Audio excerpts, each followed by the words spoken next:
where the mists of Snowdonia cling to ancient slopes, and streams whisper in the valleys, remembering the language of the Druids, lies Wales, not the one that tourists know, but another, secret one.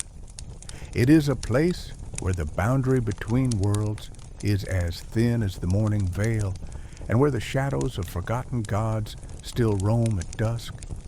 Here, a stone can hold a prophecy, and a lake can hide the gates to other realms. The doors to this world open for those who are able to hear the echo beyond the familiar reality. Beneath the green hills, the courts of the Tylwyth Teg, the hill people whose magic is older than iron and whose abodes are hidden from the eyes of mortals, still feast. There are echoes of Kibin Annun in the air, a wild hunt whose horn announces souls called to a different justice. This is a land where the legends of the Mabinogion are not just fairy tales, but living instructions to the universe, where a word has the power of a spell and a thought can change reality, where Merlin's prophecy of red and white dragons continues to determine the fate of nations, and ancient burial mounds preserve the memory of kings who were demigods. This is Wales, which has never parted with its magic. He only covered her with the cloak of Christianity and the smile of common sense. But in the silence, in the whisper of the leaves, and in the depths of the lakes, she is alive and waiting in the wings. Guardians of the thresholds, the five faces of Welsh magic, Lady of the Lake, the price of immortal love. Deep in the Brecon Mountains lies Llyn y Fanfa Lake, black as polished obsidian. They say his mistress, Queen Tylwyth Teg, comes out of the waters on moonlit nights. The story remembers a shepherd who fell in love with her and married her.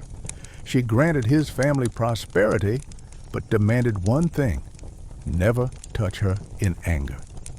As the years passed, she didn't age, and his patience waned. One day he raised his hand to her, and did not have time to lower it. The intention was enough to make the ancient vow collapse. She went back into the water, and with her went well-being. But she left him her children, the offspring of two worlds, and a prophecy. In the hour of Wales's greatest need, her descendants would come to stand on the threshold between humans and the forces of the hills. The guards of Kader Idris, soul hunting. Mount Kader, Idris, which means Idris's chair, is the place where heaven meets earth and earth meets hell. Whoever spends the night on top of it will go crazy, become a bard or not at all. This is the domain of Kibin Annun, ghostly hounds with white fur and ears as red as blood. They don't hunt the beast. Their prey is souls, the souls of those who escaped earthly justice but could not escape from the supreme law. Hunters come out at night, and their barking is chilling. They surround their target, and the sinner, frozen, begins to confess his deeds before an invisible court. Then he voluntarily sits behind the rider and disappears into the fog. It's not cruelty, it's a necessity. The balance must be restored. The four branches of the Mabinogion, when the gods walked among men. These are not fairy tales. These are the chronicles of the times when the gods intervened in the affairs of mortals, and the kings concluded treaties with the lords of Annun, another world. Prince Pwyll ruled the underworld for a year, fought a god, and returned to make his land bloom like paradise.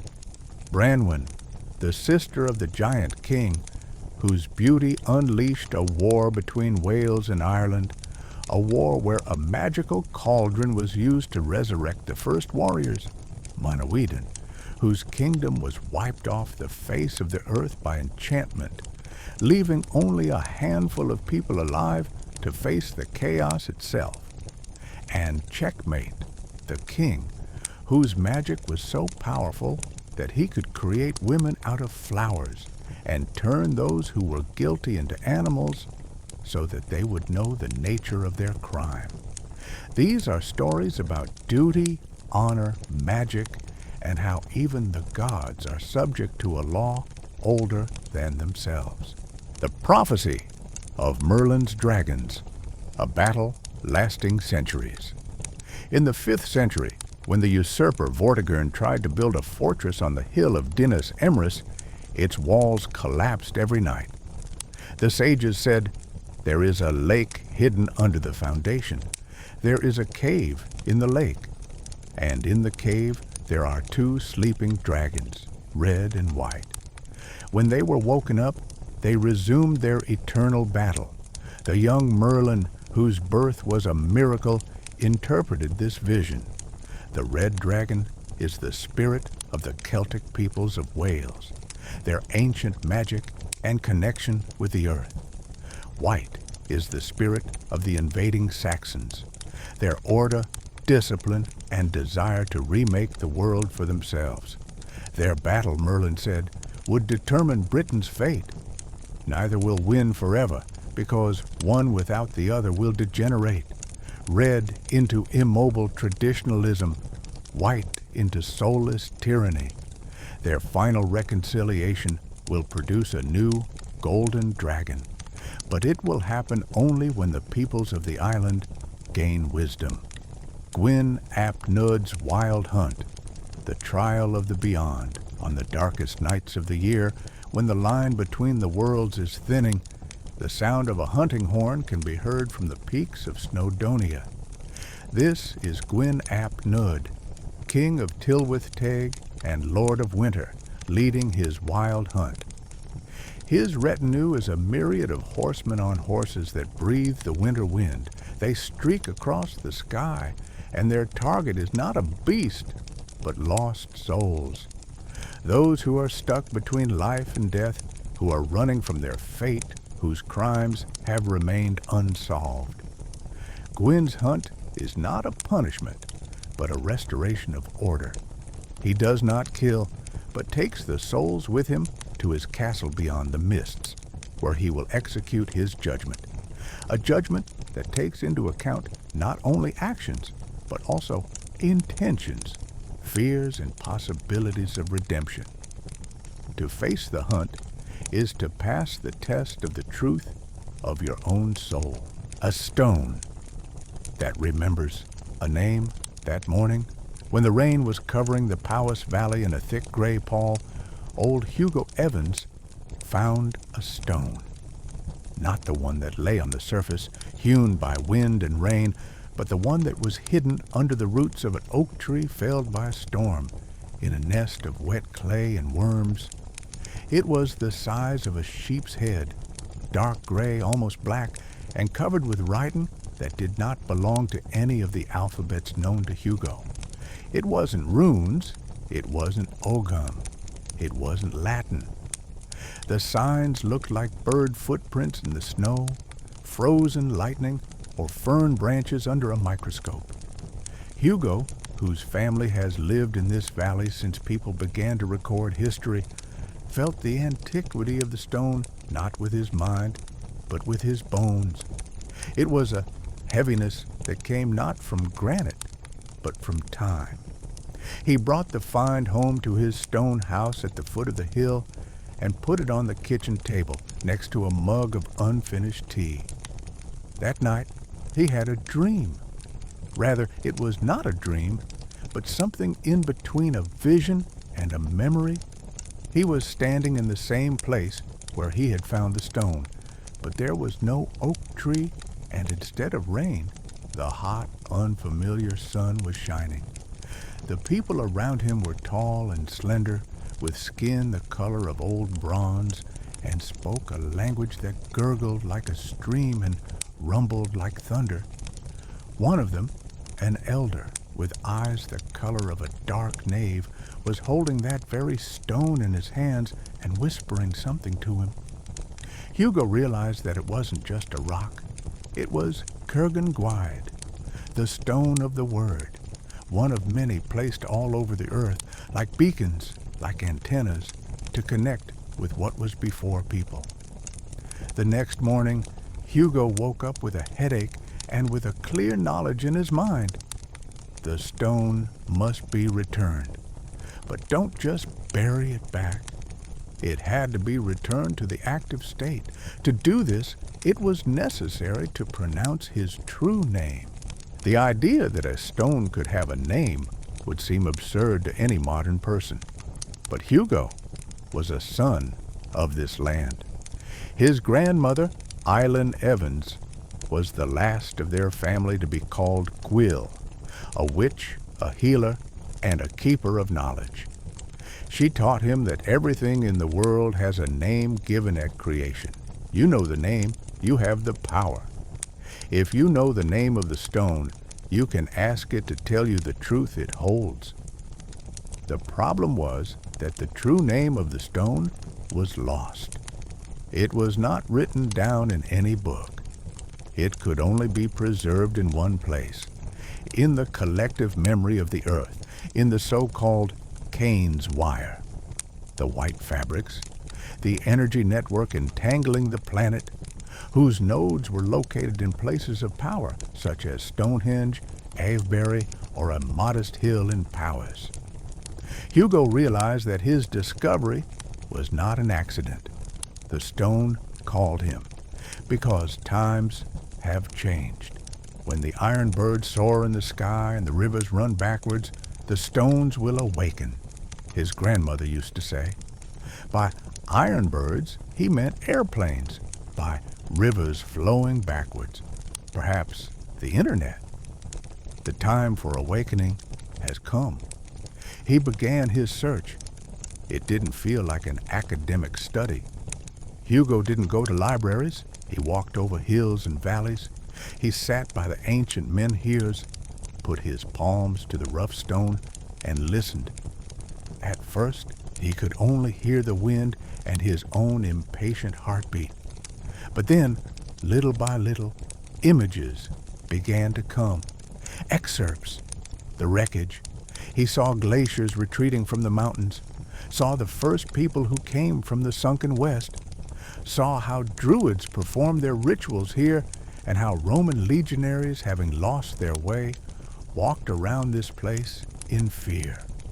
Each layer of time left its mark on the stone's memory, and the stone, in turn, was connected to the white fabrics like a computer to the internet. His strange behavior did not go unnoticed. The neighbors, who saw him sitting for hours staring at the stone, began to say that old Hugo had gone crazy. But there were others who looked at him with interest and concern. The Jones family, who lived on the other side of the valley, also kept the old traditions. Their ancestor, according to legend, was the last bard to serve at the court of Llywelyn the Last. Marion Jones, a young woman with serious gray eyes and a degree in Celtic philology, sensed that something more was going on than senile insanity. One evening, she came to Hugo's house. It was raining heavily again. "Mr. Evans," she said, stepping through the door, "I heard you found something interesting." Hugo looked at her, and there was no madness in his gaze. There was only the tired peace of a man carrying a heavy burden. "I didn't find it, my child," he replied. "They found me. Sit down. Help the old man remember a name." He showed her the stone. Marion, as a scientist, was amazed. The writing did not correspond to any known system. But as a descendant of the bards, they seemed familiar to her, not seen before, but felt on some deep genetic level. She ran her fingers over the cold surface, and it seemed to her that the stone responded with a barely noticeable vibration, like a string.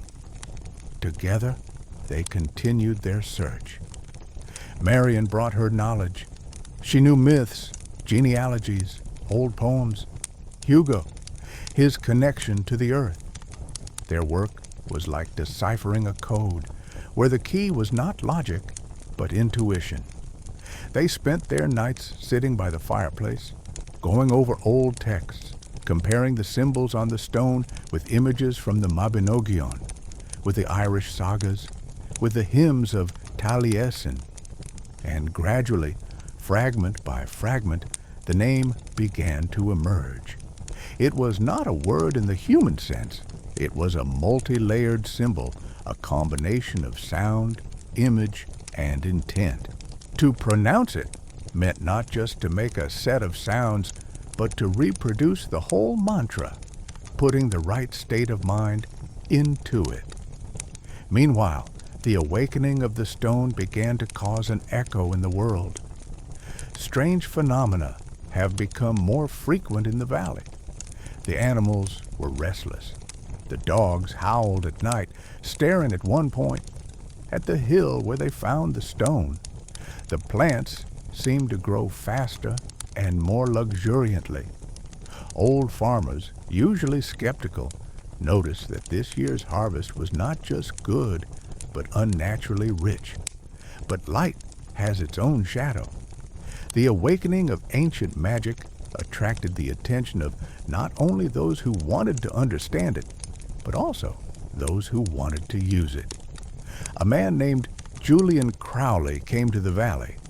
He presented himself as a collector of Celtic antiquities and generously offered money for unusual artifacts. His interest in Hugo Evans' house was too persistent to be accidental. Crowley was wearing an expensive suit, but his eyes were cold and empty, like a fish's. He could feel the power of the stone, but he felt it like a hungry man smells food. He wanted to possess her, control her, sell her. Hugo, sensing evil, refused to let him in.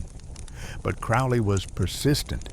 He began scouring the area, asking questions, bribing locals with alcohol and money, trying to find out information about the stone. He found the weak link, the young guy Gareth, the grandson of a neighbor who dreamed of escaping from the boring valley to Cardiff.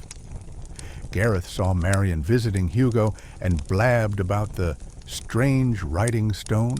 Crowley realized that time was running out. He wasn't just a collector. He was an adept of one of the occult London groups that hunted for sources of power for their rituals. For them, the stone of the word was the key to access to white fabrics, to the lever of control of forces that they did not even fully understand, but longed to subdue. One night, when Hugo and Marion finally put together the last pieces of the name, Crowley decided to act. With two of his assistants, big men with blank faces, he approached Hugo's house. They were armed not with weapons, but with strange wands of polished ebony, at the ends of which pulsed dim purple crystals, devices for suppressing and redirecting alien energy flows. "Mr. Evans," Crowley said as Hugo opened the door, "I came for what belongs to me by right of the strong." "Nothing here belongs to you," the old man replied calmly, "and your power doesn't work here. This place is protected older than your pathetic amulets." Marion was standing behind him, clutching a rock. It was warm, almost hot. "Give me the stone and no one will get hurt," Crowley said through his teeth. "No," Marion said. Her voice was trembling, but it was firm. Crowley nodded to his men. They moved forward. But at that moment, Hugo closed his eyes and said the first word of the name. It didn't sound like a word, but like a low rumble coming from the ground. The house shook. Plaster fell from the ceiling. Crowley's assistants hesitated. Crowley raised his wand himself, and the purple light flashed brighter, trying to extinguish the vibration. The struggle was not physical, but subtle, at a level of reality that most people do not see. Marion, feeling that Hugo's strength was running out, lifted the stone to her chest and pronounced the second part of the name. This time, the sound was like crystal clinking and leaves rustling at the same time. The stone glowed with a soft white light from inside.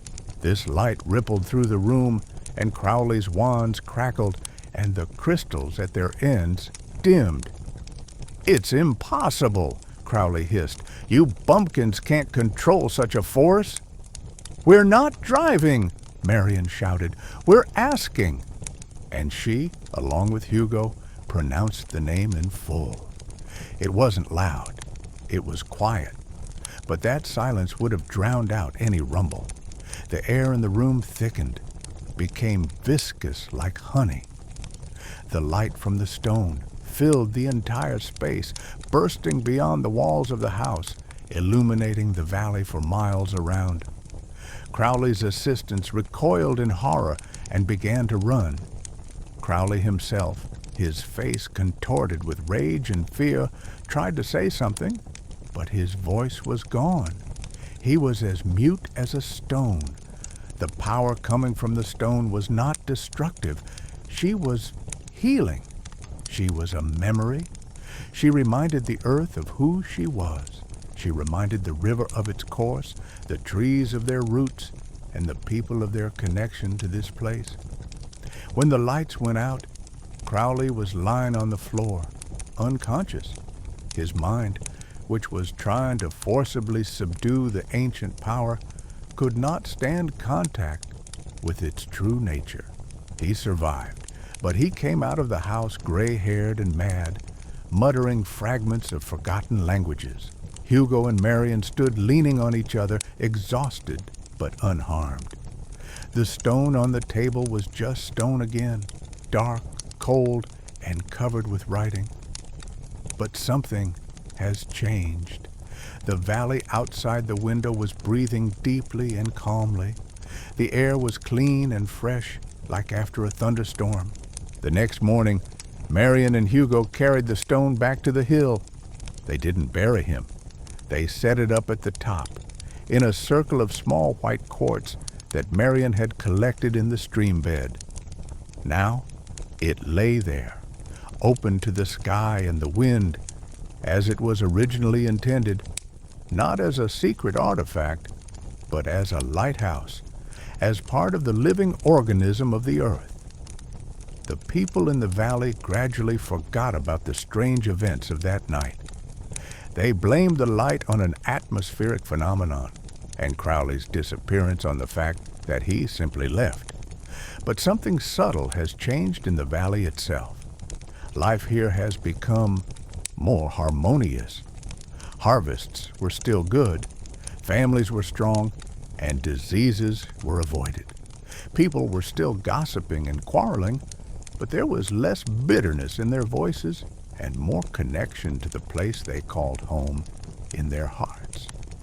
Hugo Evans died 2 years later, quietly, in his sleep. Marion Jones stayed in the valley.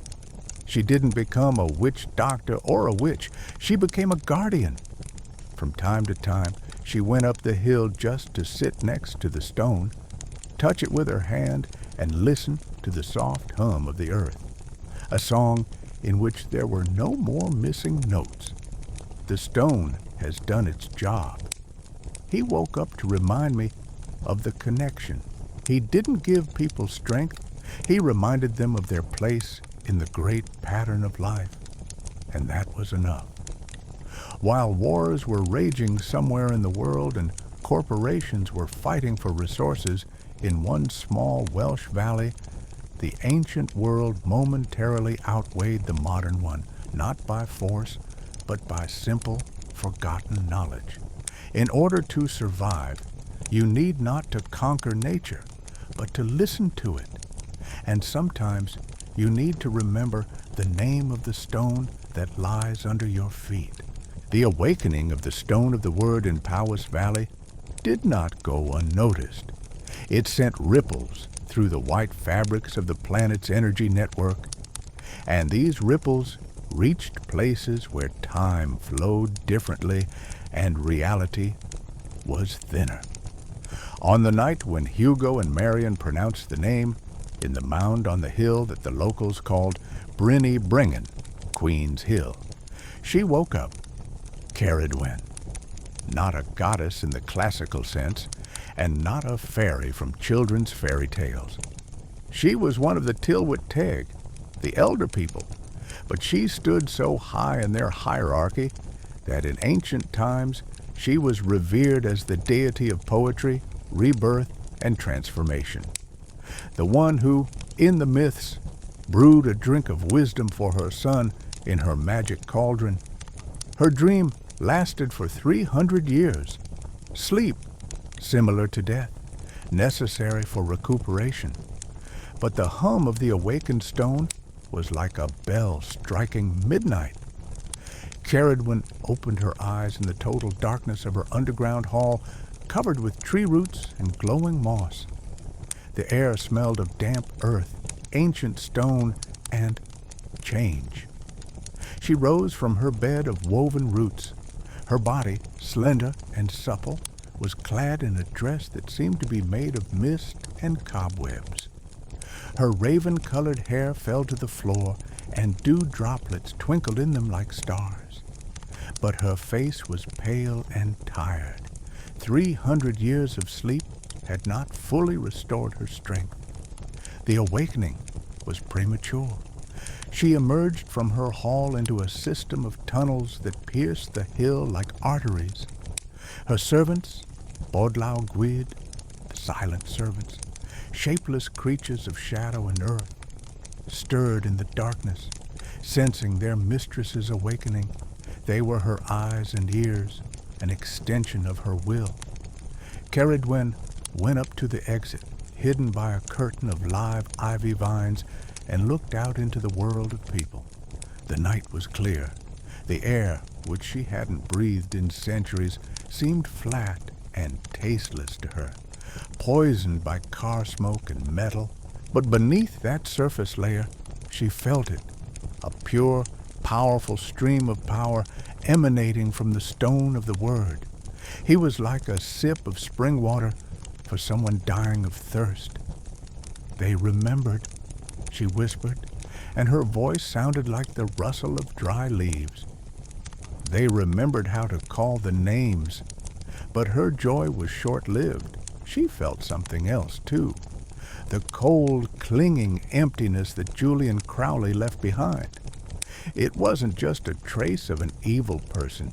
It was the smell of a system, an ideology that wanted to profit from the power of her world without understanding it. Idiots with lighters in a powder magazine. She needed strength, a lot of power, to recover, to protect his possessions, to restore balance. And the awakened stone showed the way. He was the key, but not the source. The source was the earth itself, but to draw from it, you needed a guide. I needed a voice. She needed a bard, not just a poet or a musician.